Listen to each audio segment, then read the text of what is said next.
180 vjet burgim për 4 të akuzuarit I kërkoi kryeprokuroria në dhomat e specializuara në Hag, 45 për secilin të akuzuar. OVL-UÇK-s thotë se kërkesa e kryeprokurores speciale I kënaq pritjet e Serbisë dhe se vlerësimi I saj ishte me gënjeshtra. Prokuroria kërkon të shpallet fajtor dhe të dënohet sipas ligjit mësimdhënësi Muhamet Hajredinaj kishte përdosur flamurin dhe simbolet kombëtare.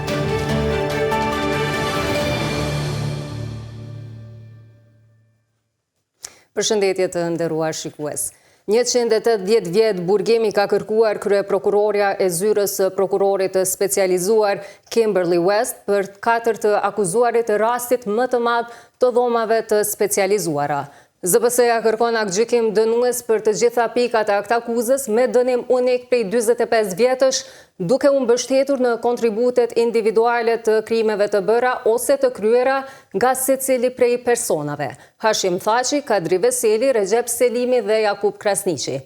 Këto krime janë krime lufte, krime kundër njerëzimit dhe janë krime të rënda dhe këto akuza nuk e kanë humbur vlerën e tyre me kalimin e kohës, vazhdojnë të jenë ende shumë të rënda, ka thënë West.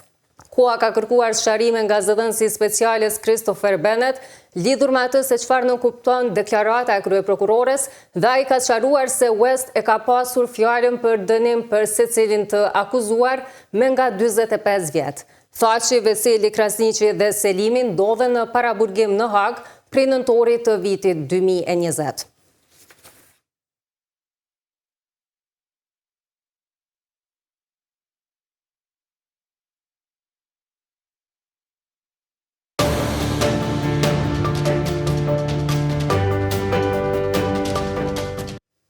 Kryetari I OVL-UÇK-s Hysni Gucati e ka quajtur skandaloze fjalën e kryeprokurores Kimberly West me theks edhe kërkesën e saj për dënimin prej 45 vjetësh për secilin veç e veç në rastin e procesit gjyqësor ndaj ish-krerëve të UÇK-s, raportoi Ekonomia Online. Sipas tij, kjo kërkesë do ta kënaqë Serbinë dhe të gjithë ata që kanë qenë kundër Kosovës. Serbia sot është e kënaqur me prokurorët që kanë punuar kundër shtetit të Kosovës dhe vetë UÇK-s. Është skandaloze kur prokuroria thotë se pjesëtarët e UÇK-s kanë ofenduar një qytetar I cili ka bashkëpunuar me Serbinë, duke I thënë majmun mos bashkëpuno me Serbi. Dhe këto merren parasysh si krime lufte për ne të gjithë, këto janë të papranueshme. Ka thënë Gucati nga zyra e tij ku ishim mbledhur me kryesinë për të ndjekur këtë zhvillim gjyqësor. Po ashtu Gucati tha se West ishte pasinqert, kur tha se generali Wesley Clark dhe diplomatët nuk ishin njohuri për UÇK-n. E cila kërkoi 45 vite burg për çdo njërin prej tyre ku do të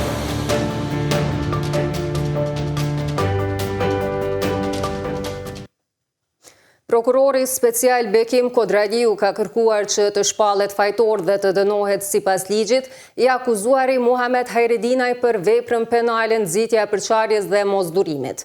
Sipas aktakuzës, I akuzuari duke ditur që më 27 nëntor 2024 kremtohej në shkollë dita e flamurit kombëtar, për shkak të bindjeve të tij fetare të cilat I ka shprehur edhe më parë në praninë të nxënësve, ka marrë flamurin kuqezi dhe plisin dhe me gjithë kundërshtimet e nxënësve I ka hedhur në shportën e mbeturinave. Hedhja e simboleve e shoqëruar me përjashtimin e një nxënëse e të përbën akt poshtrues thuhet në aktakuzë. E mbrojtësi I të akuzuarit avokati Muhamet Mujaj tha se pretendimet e prokurorisë speciale janë të pabazuara dhe I pandehuri nuk e ka kryer veprën për të cilën ngarkohet. Ai ka kërkuar lirimin e tij.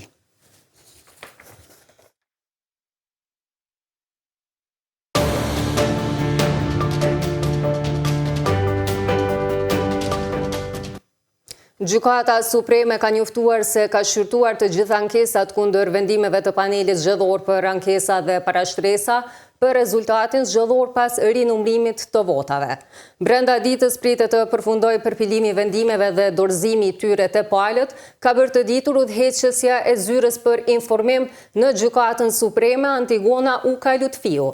Supremja ka shqyrtuar 6 ankesa kundër vendimeve të PZAP-s. 2 ankesa janë bërë nga kandidati PDK-s Bekim Haxhiu, një nga Partia Rome e Bashkuar e Kosovës, një nga koalicioni PAI-PDAK-LPB, një nga Emilia Rexhepi dhe një nga Partia e Re Demokratike. Nëse edhe Supremja i refuzon, atëherë i hapet rruga certifikimit të rezultateve.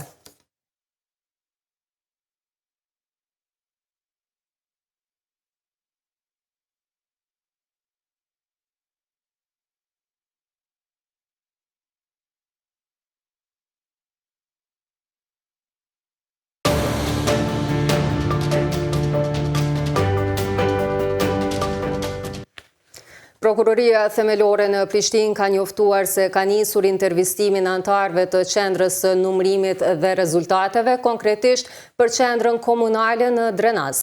Sipas njoftimit zyrtar, këto veprime po zhvillohen në bashkëpunim me Policinë e Kosovës dhe në kuadër të hetimeve intenzive që janë duke u zhvilluar. Hetimet lidhen me dyshimet për keqpërdorime gjatë procesit të numërimit të votave të kandidatëve të subjekteve politike. Prokuroria themelore në Prishtinë në koordinim me Policinë e Kosovës do t'i ndërmarrë të gjitha veprimet e nevojshme ligjore dhe hetimore me qëllim të zbardhjes së plotë të gjitha rrethanave që lidhen me rastin, thuhet në njoftim.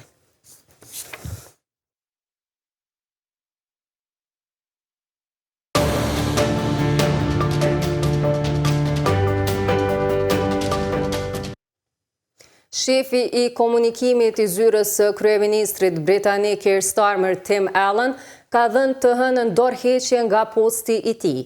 Vendimi i tij vjen një ditë pas dorëheqjes nga shefi i stafit të Starmerit Morgan McSweeney. Dorëheqjet po ndodhin pas publikimit të miliona dosjeve në lidhje me të dënuarin për abuzim seksual Jeffrey Epstein, të cilat kanë zbuluar se ish ambasadori britanik në Washington, Peter Mandelson, kishte lidhje me financierin e ndjer amerikan. Në arsyetimin e dorëheqjes së tij të dielën, McSweeney ka thënë se vendimi i Starmerit për të emëruar Peter Mandelsonin ambasador në SBA në vitin 2024 ishte gabim. Starmer po përballet me atë që po shihet si kriza më e madhe e 18 muajve të tij në pushtet. The victims of Epstein have lived with trauma.